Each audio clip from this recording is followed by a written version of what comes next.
Thousands gather for Waitangi Day dawn service, more rain on the way where it's expected to hit, and China's response after the US shoots down a suspected spy balloon. At Maria, I'm Cherie Kinnear, and these are the latest New Zealand Herald headlines. Today marks 183 years since the signing of Te Tiriti or Waitangi, with events planned across the country to mark the anniversary. About 2,000 people have braved the weather and gathered here on the Waitangi Treaty grounds for this morning's hour-long dawn service.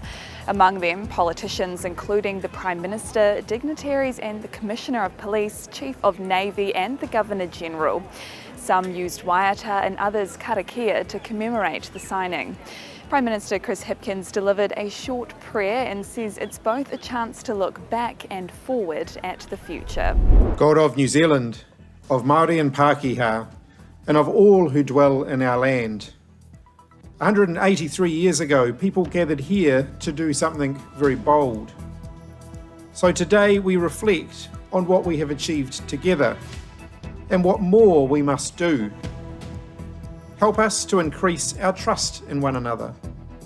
Light our path forward to avoid uncertainty and anxiety.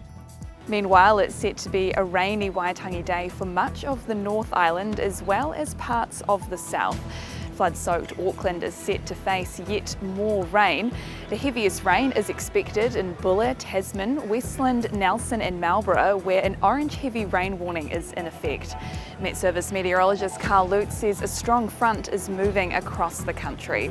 We're expecting to pass over the North Island. Much of the North Island will see at least a brief period of rain. It will then gradually ease to just isolated showers for the lower part of the North Island for the most part. State Highway 6 remains closed between Ross and Haas today as heavy rain has brought down trees and debris.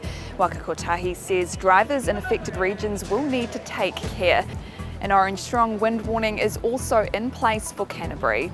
Damp and mouldy homes are becoming a growing health concern in Auckland in the wake of the recent floods. Auckland Civil Defence says people should remove flood-contaminated items from their home and dry out their home as soon as they can.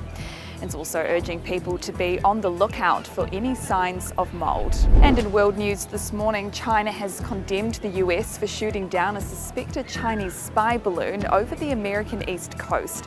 It maintains the balloon and another spotted over Costa Rica are unmanned civilian weather airships that have blown off course.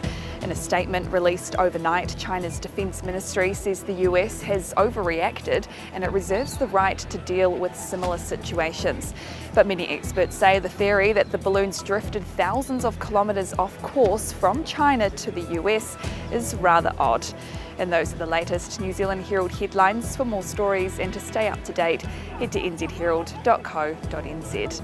Kia pai te rā. Thanks for checking out our YouTube channel. To stay up to date with all the latest news from the New Zealand Herald, click the subscribe button below or check out one of the videos here. And head over to nzherald.co.nz for more details on these stories and more.